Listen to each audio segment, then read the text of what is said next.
Então aqui nós temos um princípio que veda a administração pública enriquecer ilicitamente.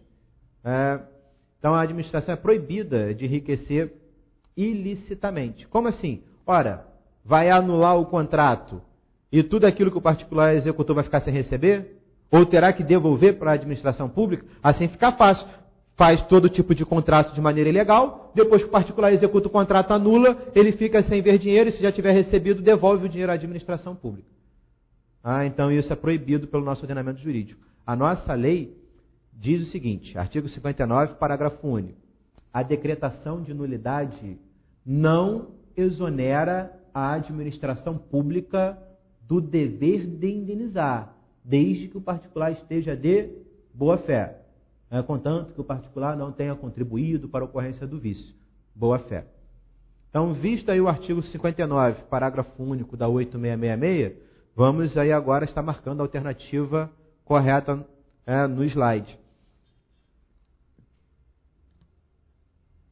E aqui mesmo que as outras alternativas não constem no slide, não tem problema não, que a resposta correta já está aqui entre essas duas. Então, alternativa A.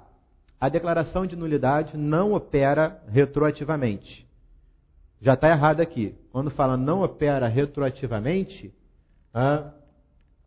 já está errado. Por quê? Porque a decretação de nulidade produz efeito ex tunc. Tudo retroagirá. Vai retroagir até a origem do vício, desconstituindo todos os efeitos até então produzidos por aquele ato, contrato tido como viciado e anulado. B.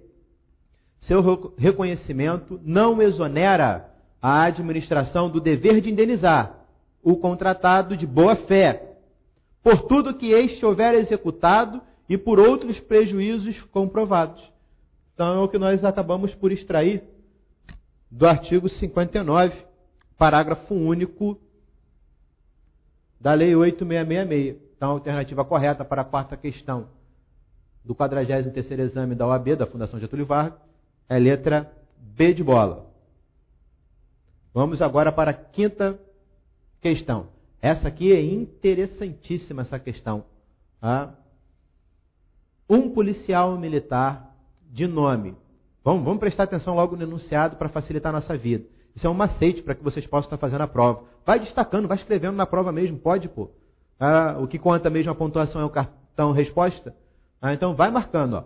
Um policial militar de nome Norberto, no dia de folga, quando estava na frente de sua casa, de bermuda e sem camiseta, discute com um transeunte e acaba desferindo tiros de uma arma antiga que seu avô lhe dera.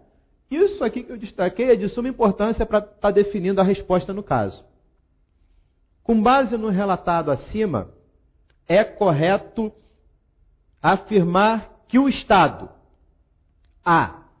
será responsabilizado, pois Norberto é agente público pertencente a seus quadros. B. será responsabilizado com base na teoria do risco integral.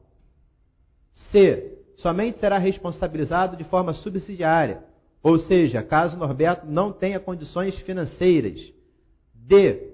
não será responsabilizado, pois Norberto, apesar de ser agente público, não atuou nessa qualidade. Sua conduta não pode, pois, ser imputada ao ente público. Então, aqui a questão traz conhecimentos acerca da responsabilidade civil do Estado, responsabilidade da administração pública. Então, vamos fazer um comentário bacana aí sobre esse assunto. O artigo 37, parágrafo 6º da Constituição Federal, diz o seguinte, que a administração pública, aí inclui direta e indireta, e as prestadoras de serviços públicos responderão pelos danos que seus agentes nessa qualidade causarem a terceiros, ressalvada a ação de regresso quanto causador do dano. Então vamos analisar esse parágrafo 6º do artigo 37 da Constituição Federal. Quando a Constituição fala pelos danos que seus agentes nessa qualidade, quando fala nessa qualidade, não quer dizer necessariamente que a gente tem que estar no horário de expediente para causar o dano, não, a fim de que a administração pública seja responsabilizada. o fator determinante para caracterizar o nexo causal, porque a responsabilidade objetiva é isso aí, dano e nexo, consiste no seguinte fator, e uma pergunta até para que vocês possam estar usando aí no futuro. O exercício da função foi fator determinante para a ocorrência do dano? Se a resposta for sim, há o nexo causal responsabilidade civil da administração. Se a resposta for não, não há que se falar em nexo, consequentemente excluída a responsabilidade. Vamos por parte. Suponhamos que... Pegar o policial, já que é o caso aí para explicar. Suponhamos que o policial esteja no ônibus, em dia de folga, como foi apresentado aí. Só que ele está com a arma da corporação, sob sua cautela. E ele tem direito a ter o porte de arma conferido pela sua carteira. É porte de arma funcional. O fato de ele ser policial, ele tem direito a portar a arma. Então ele só anda armado porque é policial. Tá? Então ele está de folga, está no ônibus. Há assalto no ônibus, há um assalto. Ele reage ao assalto, troca tiro com os bandidos e acaba causando dano a terceiros. O Estado vai responder aqui? Vai. Por que vai? Pergunta, para visualizar. Se ele não fosse policial, ele reagiria nessa condição ao assalto? Com certeza a resposta seria não. Ele só reagiu por quê? Porque estava armado. Policial. Então o fato de estar armado foi em razão do exercício da função. Isso que permitiu ele estar agindo. Então está associada à responsabilidade do Estado nesse caso. Então essa expressão nessa qualidade. Então tem que tomar cuidado. Não quer dizer necessariamente que tem que estar em expediente o servidor para causar o dano. Outra coisa, pelos danos que seus agentes causarem. Até então, nós tínhamos o seguinte, o agente tinha que praticar o ato para caracterizar a responsabilidade civil da administração. Hoje, a administração, de acordo com nossos tribunais, responde tanto por ato comissivo, que é apuração, quanto por ato omissivo, omissão da agente. Só que para caracterizar a responsabilidade civil no que tange a omissão, tem que ver se a omissão é genérica ou específica. Qual é a diferença de omissão genérica e específica? Na omissão genérica, o Estado goza do princípio da reserva do possível. O que quer dizer esse princípio?